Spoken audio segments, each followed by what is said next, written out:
እዙ ድምፅ ራዲዮ ኤረናዩ دقماي سلامتنا تقبلوا كبرات سمعتنا كابز قتيلو بعوض أرقاي زدالو أفريقيا أبسو موزيك قرب مكتالكم نعدم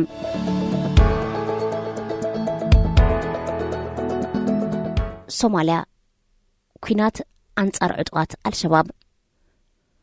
صومال أبشعين 960 كاب مجزأة إطاليان إيطاليا صومالي لاندن مجزأة بريطانيا صومالي لاندن نتابو موتا عبيرة كم حانت هاجر ريبابليكاوي صوماليا كابتقوم ندحر أبشعين 964 كمون أبشعين 969 كأتاو ديمقراسيا وحفشة مرجع أكايدا أمود أتا 969 بستخايدة وتهدراو علوا وتهدراو مرح نبر سياد بارة نفس الآن دحر ممتقو اتهاجر نلعلي 3 عمتات بوكينات حد قبرش براو متقعتات تميتن عطبون دحر مقدامو أبكل تشحن 10 مسجاجر منقست بمقام أبتهاجر مرقع كسفن كتسعر صانيحو صوماليا زاقيت كترقاقا زي كالت ببوزحات كمودقتي اترقا هاجر زقبرا أزيوت أقاماو مرقات زنبرون أب مجزأتي تليان بوليس زنبرن ميجر جنرال سياد بارة أبشان 969 دماو تهدراو علوا بمقبار بهزب استمرتو بريزيدنت الشيخ مختار محمد حسين قدما مينستر محمد إيقالن كابسلتان كمزورد بمقبار أبتهاجرن إسران حدن عمتات بولك أملاخنات تحرم مرحينيرو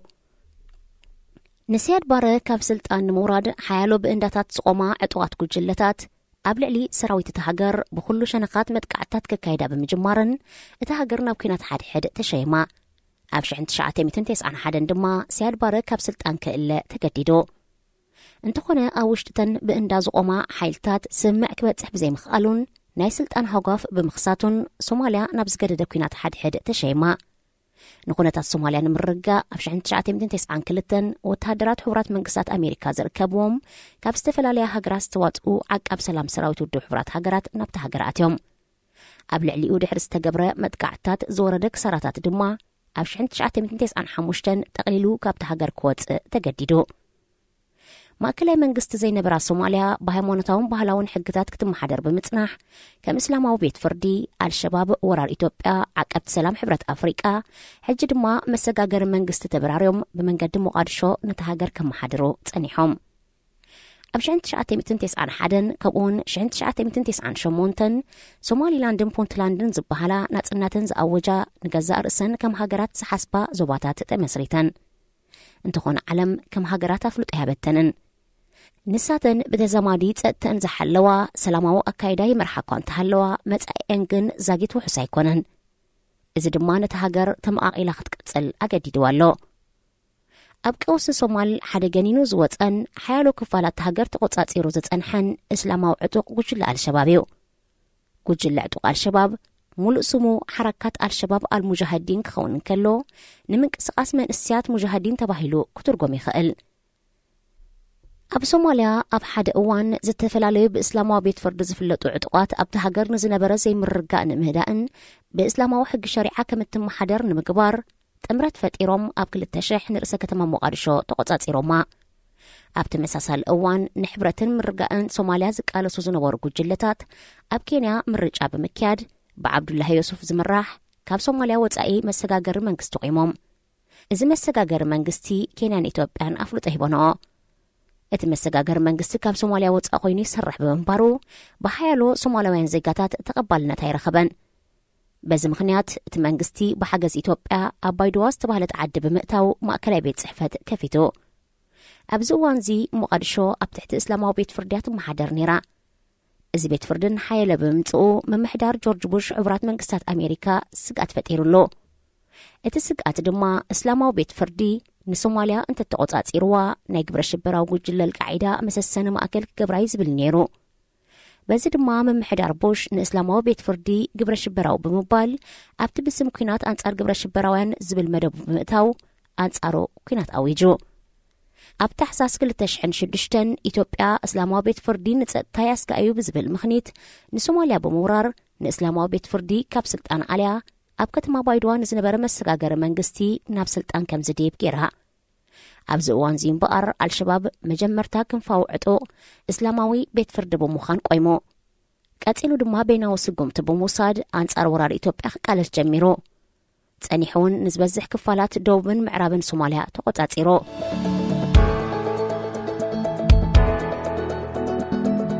መስረት አልሸባብ አቀዲሞም ኣብ አፍጋኒስታን ዝተዓለሙን ምስል ቃዒዳ ዝተዓለሙ ብፍላይ ድማ ቀንዲ መራሒ አሕመድ ዑመር አቡ ዑበይዳ ኣባል አልቃዒዳ ብምንባሩ ካብ ምዕራባውያን ሃገራት ተቃውሞ ከጥሞ ጀሚሩ ነቲ መራሒ ዘረከበውን $10 ሚልዮን መቕሽሽ ከም ዝወሃቦ ተሓቢሩ ኣቀዲማ ኣብ ሶማልያ ምስ ዓቃብ ሰላም ሰራዊት ናብ ሶማሊ ወተሃደራት ሊኢኻ ዝነበረት እሞ ዓብ ክሳራ ዝኸሰረት ኣሜሪካ ዳግማይ ናብቲ ሃገር ይኹን ናብ ካልእ ዓቃብ ሰላም ሰራዊት ከም ዘይትልእኽ ገሊጻ ብምንባራ ኣንጻል አልሸባብ እትገብሮ ዝነበረት ቃልሲ ኣብ መጥቃዕቲ ድሮን ዝተሓጽረ ኮይኑ እንተኾነ ኣብ ሓደ እዋን ዓቕሚ ዕጥቋት አልሸባብ ክሳብ 12,000 በፂሑ ብምንባሩን ኣብ ኬንያን ኢትዮጵያን ከይተረፈ ምንቅስቃሳት ክገብርን ብፍላይ ኣብ ኬንያ መጥቃዕታት ክካየድ ብምጅማሩ ናይቲ ዞባ ኣስጋእ ጉጅለ ኮይኑ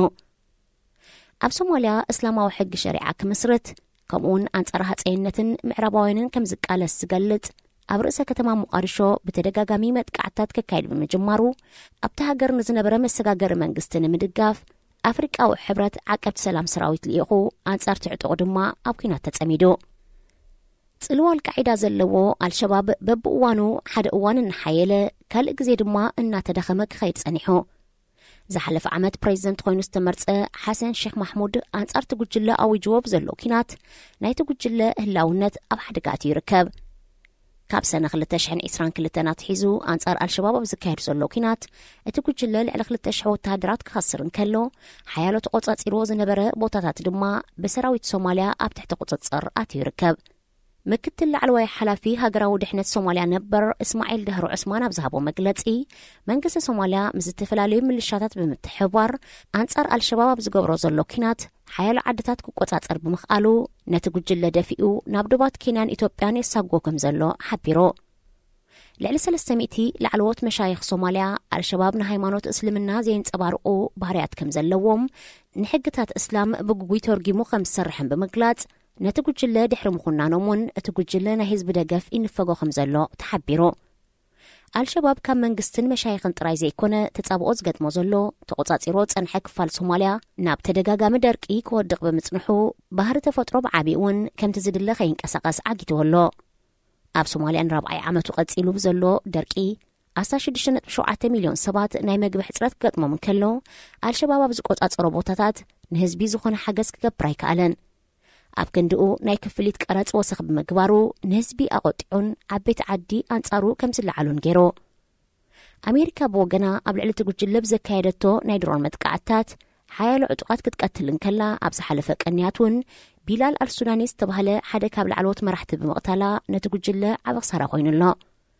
ኣብዚ ሕጂ እዋን አልሸባብ ገጢሞ ብዘሎ ዝተፈላለየ ተጻብኦታት ህላዊኡ ናብ ሓደጋ ኣትዩ ከም ዘሎ ተመሊሱ ክሕይል ዘለዎ ብቕዓት ኣዝዩ ጸቢብ እናኾነ ይመጽእ ከም ዘሎ እዚ ንመጀመርታ ናይ መወዳእቱ ክኸውን ከም ዝኽእል ተንተንቲ ፖለቲካ ቀርኒ ኣፍሪቃ ይገልጹ ኣለዉ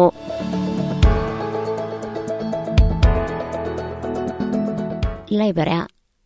ፕሬዚደንት ጆርጅ ዊሃ ዳግማይ ኣብ ምርጫ ከይሳተፍ ጸቕጢ ይግበረሉ ሃገር ላይበርያ ካብ ጥሪ 2018 ናትሒዛ ብሓደ ፍሉይ ፕሬዚደንት እያ ትመሓደር ዘላ ንሱ ድማ 3 ግዜ ዝበለጸ ተጻዋታይ ኩዕሶ እግሪ ኣፍሪቃን ኣብ 1995 ድማ ናይ ፊፋ ዝበለጸ ተጻዋታይ ዓለም ተባሂሉ ባሎን ዶኦር ዝተሸለመ እንኮ ኣፍሪቃዊ ጆርጅ ዊሃ ተጻዋታይ ኢጣልያዊት ክለብ ኤሲ ሚላን ከምኡውን ሃገራዊት ላይበርያን ዝነበረ ጆርጅ ዊሃ ኣብ ምምሕዳር ሃገሩ ሓያሎ ማሕልኾታት ገጢሞ እኳ እንተኾነ ኣብ ትምህርትን ሕርሻን ዘተኣታተወ ፖሊስን ምምሕያሻትን ግን ካብ ሓያሎ ወገናት ኣድናቖት ክረክብ ክኢሉ እዩ ጆርጅ ዊሃ ስርዓተ ትምህርቲ ሃገር ካብ መንግስታዊ ናብ ትሑት ክፍሊት ዝሓታን ብመንግስቲ ዝምወላን ብሕታውያን ትካላት ብምስጋሩ ሓደ ካብቲ ኣድናቖት ዝረኸበሉ ፖሊስታት ከም ዝኾነ ይግለጽ እንተኾነ ፕሬዚደንት ጆርጅ ዊሃ ኣብ ላይበርያ ዘሎ ብልሽውና ክምክቶ ብዘይምኽኣሉን ሓያሎ ንሱ ዝመዘዞም ላዕለዎት ሰበስልጣን ብብልሽውና ተኸሲሶም ብምህላዎም እቲ ሃገር ኣብዚ ዓመት ዝተካየዶ ወጢና ብዘላ ሓፈሻዊ ምርጫ ከይሳተፍ ካብ ኣባላት ባይቶ ጻውዒት ቀሪቡሉ ጆርጅ ዊሃ ናይ 5 ዓመት ናይ ፕሬዚደንት ኣገልግሎት ወዲኡ ንኻልኣይ ግዜ ክወዳደር ቆዋም ዘፍቅደሉ እኳ እንተኾነ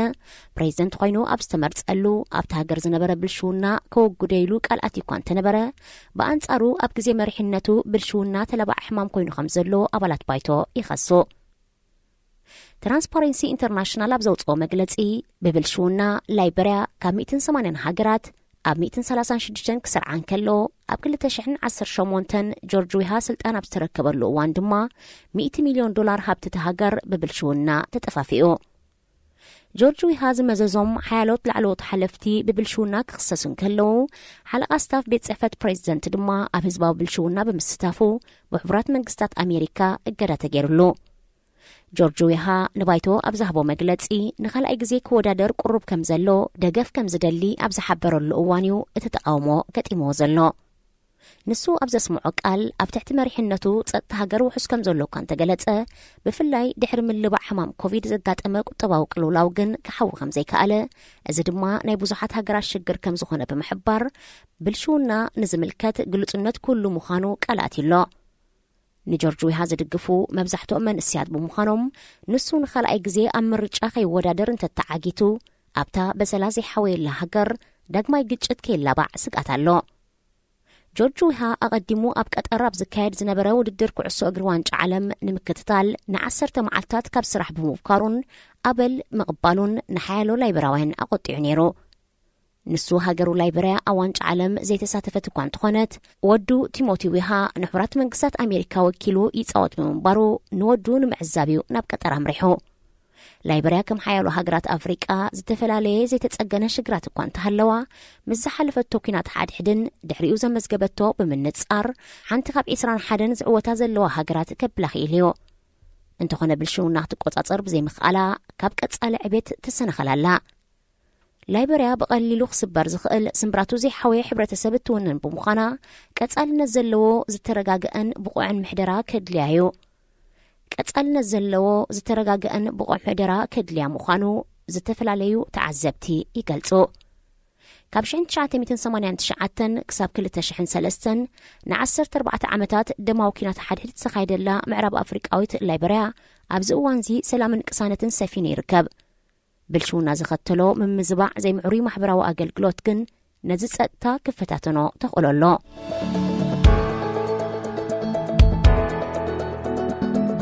ላይበርያ ኣብቲ ናይ 14 ዓመታት ዝተፈላለየ ድሕረ ባይታ ዘለዎ ብስም ብሄራት ወይ ዓሌታት ዝተኻየደ ኩናት ልዕሊ 250,000 ሰባት ተቐቲሎም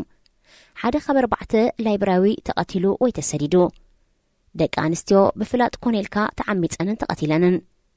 ትሕቲ ዕድመ ህፃናት ንውትድርና ተዓስኪሮም ኣብ ጭውያን ቅትለትን ከም ዝወፈሩ ተገይሮም። ዕፀፋርስ ዝወሰዱን ብደም ዝሰኸሩን ዕጡቓት ስጋ ሰብ ክበልዑ ተራእዮም። ሰባት ብንጽልን ብጃምላን ተቐቲሎምን ካልእ ክዝርዝሮ ዘጸግም በደላት ተፈጺሙ። ላይበርያ ናብ ኩናት ዘምርሕዋ ነጥብታት ዓሌታዊ ወይ ብሄራዊ ኣፈላላይን ከምኡውን ጸቕጣ ሓደ ኣብ ልዕሊ ትኻልእ ዘስዓቦ በደል ዘይምዕሩይ ቅጠባዊ ዝርግሐን ብልሽውናን ክኾኑን ከለው ብዓቢኡ ድማ ምምስራት ላይበርያ ከም ሃገር እቲ ዝዓበየ ጸገም ነይሩ። ምምስራት ሃገር ምስ ካብ ሕቡራት መንግስታት ኣሜሪካ ዝተመልሱ ነጻ ዝኾኑ ገላዩ ነበር ምትእሳር ኣለዎ። ኣብ መጀመርታ 1810ታት ኣቐዲሞም ነጻ ዝወፁ ገላዩ በብቁሩብ ነጻ ዝወፁሉን ጊላነት ብሕጊ ክኽልከል ኣብ ዝጀመረሉን እዋን ሓያሎ ኤውሮጳውያን ወነንቲ ገላዩ ዝነበሩ ንጸለምቲ ከም ኣቕሓ ወይ ትሕቲ ሰብ ይርእዎም ብምንባሮም ነጻ ምስኮኑ ምሳና ኣብ ሓንቲ ሃገር ሓቢሮም ክነብሩ ይክእሉን እዮም፣ ንሕና እውን ኣይንፍቀድና ስለዚ ናብ ኣፍሪቃ ክምለሱ ኣለዎም ዝብል ሓሳብ አንቂሎም ሓያሎ ኣፍሪቃውያን ገላዩ ነበር ብወገኖም ኣብ ሕቡራት መንግስታት ኣሜሪካ ዝኾነ መሰል ስለ ዘይነበሮም መሬት ክህልዎምን ክሓርሱን ዘይፍቀደሎም ብምንባሩ ናብ ኣህጉሩ ኣፍሪቃ ተመሊሶም ሓድሽ ህይወት ክምስርቱ ወሲኖም። ገላዩ ናብ ኣፍሪቃ ይመለሱ ዝብል ሓሳብ ተግባራዊ ንምግባር ፕሬዚደንት ነበር ቶማስ ጀፈርሰንን ጀምስ ሞርኖኖን ዝርከቦም ኣሜሪካውያን ፖለቲከኛታት ከምቲ ካልኦት ኤውሮጳውያን ሃገራት ዝገብርኦ ዝነበራ ናብ ኣፍሪቃ ብምኻድ መሬት ክገዝኡ ንድፊ ውፅኦም። ኣብ 1816 ኣሜሪካዊ ሕብረተሰብ ወሪርካ መሓዝ ማለት ኣሜሪካን ኮሎናይዜሽን ሶሳይቲ ዝብል ማሕበረሰብ ብምቋም ናብ ኣፍሪቃ ብምኻድ ካብ ዙሉ ዱማስ ዝተባህለ ንጉስ ንእሽቶ መሬት ገዚኦም። ካብ 1810ታት ሒዞም ነጻ ዝኾኑ ገላዩ ካብ ሕቡራት መንግስታት ኣሜሪካን ኣፍሮ ካሪቢያንን እናመፁ ኣብቲ ዝተገዝአ መሬት ክሰፍሩ ጀሚሮም። ቀስ ብቐስ ሓይሊ ብምጥቃም እቲ መሬት ኣስፋሕፊሖም ክሕዝዎ ጀሚሮም። ኣብ 1847 ድማ ዝሓዝዎ መሬት ላይበርያ ዝብል ስም ብምጥማቕ ነጻ ሃገር ኣዊጆም። ናይ ሰፋሮ ቁጽሪ ገለ ብፍትወት ገለ ድማ ብሓይሊ ክሳብ 1870 ቀጺሉ። ብኸምዚ ኣገባብ ላይበርያ ካብ ሕቡራት መንግስታት ኣሜሪካ ብዝመፁ ነጻ ዝተባህሉ ገላዩ ነበር ተመስሪታ። እንተኾነ ኣብ መሬት ላይበርያ ኬፕለ ባሳ ሞና ጊዮን ካልእን ዝበሃሉ 16 ወግዓዊ ቀቢላታት ወይ ብሄራት ደቀባት ኣሕዛብ ነይሮም ናይዞም ካብ ኣሜሪካ ዝመጹ ሰፋሮን ካብ ኣፍሪቃ ዝጽንሑ ደቀባትን ድማዩ ንመጻእቲ ሃገር ዘገምናበለ ኣብ ሓደጋ የእትይዎ ካብ ኣሜሪካ ዝመጹ ገላዩ ነበር ኣብ ሓጎታቶም ካብ ኣፍሪቃ ዝተወስዱ ምዃኖም ደኣ እምበር ካበይ ናይ ከባቢ ከም ዝተወስዱ ዝኾነ ይኹን ኣፍልጦ ይነበሮምን ንዖም ናብ ኣፍሪቃ ምምላስ ጥራይ እኹል ነይሩ ኣሜሪካዊ ባህሪ ሒዞም ድማዮም ናብ ኣፍሪቃ ተመሊሶም እቶም ኣብ ኣፍሪቃ ዝጸንሑ ድማ ነናቶም ኣፍሪቃዊ ባህሊ ዝነበሮም ብምንባሮም ክልቲኦም ካብ ሕብሪ ቆርበቶም ሓሊፉ ዝመሳሰል ኣይነበሮምን እቶም ገላዩ ነበር ኣብ ላይበርያ ምስ ናይ ሕቡራት መንግስታት ኣሜሪካ ዝመሳሰል ቅዋም ኣጽዲቖም ባንዴራት ሃገር እውን በዓልቲ ሓንቲ ኮኸብ ግን ከዓ ንሳውን ምስ ናይ ኣሜሪካ ትመሳሰል ጌሮማ ስምቲ ሃገር እውን ካብ ሊብረ ማለት ነፃ ምዃን ዘስምዕ ናይ ላቲን ቃል ብምጥማቕ ላይበርያ ኢሎማ ብኸምዚ ሕቡራት መንግስታት ኣሜሪካ ንኣማይት ዓመታት ዝተጠቕመትሎም ገላዩ ናብ ኣፍሪቃ ክትመልሶም ፈቲና ቁፅሮም ኣዝዩ ብዙሕ ብምንባሩ ግን ንኹሎም ክትመልሶም ኣይከኣለትን ብሪጣንያ ብወገና ብተመሳሳሊ ገባብ 10,000 ኣፍሪቃውያን ገላዩ ነበር ናብ ሰራሊዮን መሊሰያ ርእሰ ከተማ ሞንሮቪያ እውን ንዝኽሪ ሃገር ላይበርያ ክውን ዝገበረ ፕሬዚደንት ጄምስ ሞንሮ ሰሚዮማ ከምቲ ኣቐዲሙ ዝተጠቕሰ ኣብቲ ላይበርያ ከም ሃገር ዝቖመትሉ መሬት ካልኦት ደቀባት እኳ እንተነበሩ እቶም ካብ ኣሜሪካ ዝመጹ ንገዛእ ርእሶም ኣሜሪኮ ላይበርያን ዝብል ሓድሽ መንነት ብምጥማቕን ንፖለቲካ ላይበርያ ን130 ዓመታት ተቖጻጺሮሞ ትርዊግ ዝበሃል ሰልፊ ብምቋም ኣብቲ ሃገር ሓደ ሰልፊ ሓደ መንግስቲ ፖለቲካዊ መስርሕ ብምኽታል በትረ ስልጣን ካብኦም ናብኦም ከም ዝመሓላለፍ ጥራይ ገይሮም ኣሜሪካ ላይበርያውያን ኣብ ሓጎታቶም ኣብ ኣሜሪካ ንወለዶታት ዝተሰጋገረ መሪር ጊራነት ዘሕለፉ ኣብ ርእሲ ምዃኖም ንሶም ንገዛእ ርእሶም ነጻ ክኾኑ ናብ ኣፍሪቃ ዝመጹ ክነሶም ኣብታ ዝፈጠርዋ ላይበርያ ግን ፖለቲካን ቁጠባን ብምዕብላል ናይ ባዕሎም ማሕበራዊ ፍልዩነት ማለት ሶሻል ክላስ ፈጢሮም ገለውን ገላይ ይኹንኑ ከም ዝጀመሩ መዛግብቲ ታሪኽ ይሕብሩ መረረ ደቀባት ድማ ካብ ግዜ ናብ ግዜ እናዓበየ መጽዮ ኣሜሪኮ ላይበርያውያን ብዙሖም 500 ካብ ጠቕላላ ብዝሒ ህዝቢ ጥራይ ክንእሶም ንኹሉ ጽላታት ንግዲ ማዕድን ቱሪዝም ተቆጻጺሮሞ ኩነታት ላይበርያ ብኸም ዝነቐጸለ ኣብ 1979 ፕሬዚደንት ዊልያም ቶልበርት ኣብ ልዕልቲ ሃገር ካብ ወጻእቲ ዕድጎ ዝነበረት መግብሩዝ ተወሳኺ ወሰኽ ታሪፍን ዋጋን ኣተኣታትዩ ሩዝ ቀንድን ኣገዳስን መግቢ ላይበርያውያን ነይሩ በኣካይዳን ዕብለላን ኣሜሪኮ ላይበርያውያን ሕጉሳት ዘይነበሩ ላይበርያውያን ዋጋ ሩዝ ተወሲኽዎም ሰላማዊ ሰልፊ ካይዱ ጀሚሮም ሰላማዊ ሰልፍታት ካብ ቁጽጽር ወጻኢ ኣብ ዝኾነሉ እዋን ኣብ ሰራዊት ናይ ሰርጌንት ማዕርግ ዝነበሮ ሳሙኤል ዶ ዕጡቃት ብምምራሕ ንፕሬዚደንት ዊልያም ቶልበርት ብምቕታል ዕልዋ መንግስቲ ካይዱ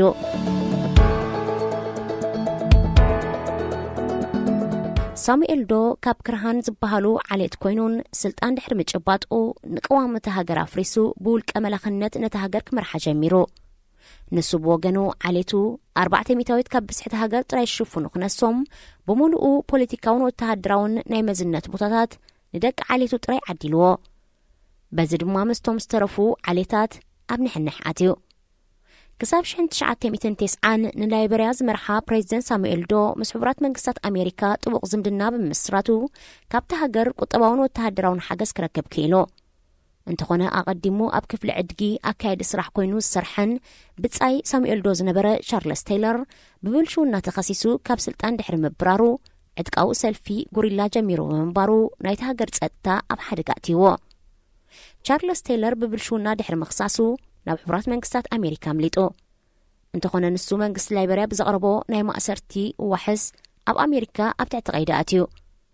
ድሒሩ ቻርለስ ቴይለር ካብ ቤት ማእሰርቲ ብመንገዲ ስልያ ኣሜሪካ ማለት CIA ብምስጢር ተፈንዩ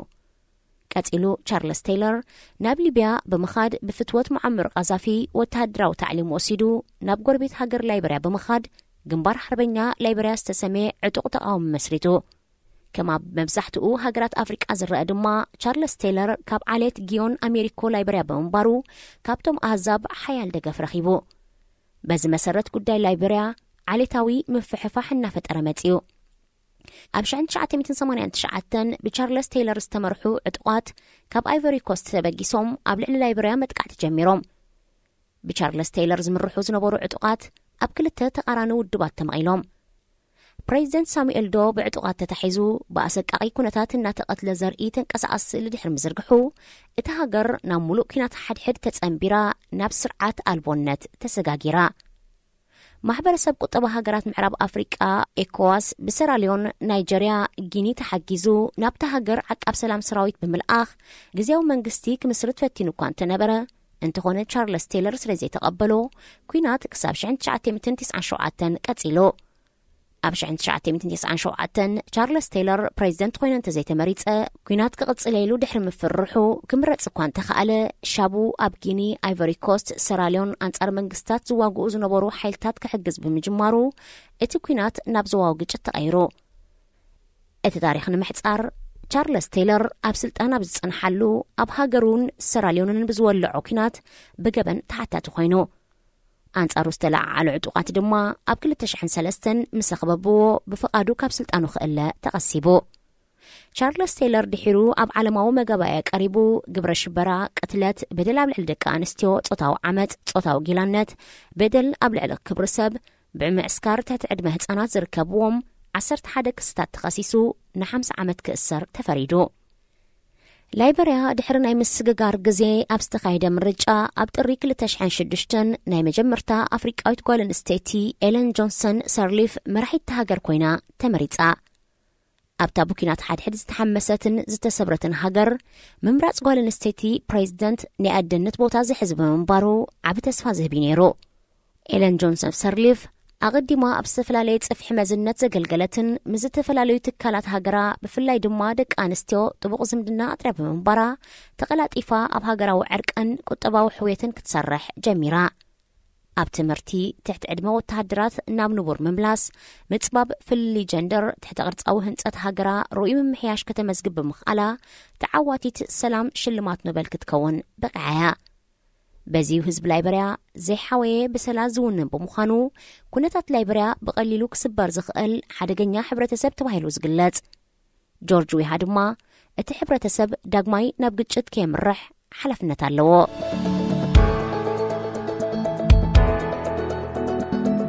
ዝኸበርኩም ሰማዕትና ብዓወት ኣርጋይ ዝተዳለወ ኣፍሪቃ ኣብ ሰሙን እዚ ኣብ ዝተፈጺሙሎ ዝመጽእ ሰሙን ብኻልእ ትሕዝቶ ክሳብ ንረኸብ ሰናይ ቅነ እዚ ድምጽ ራዲዮ ኤረና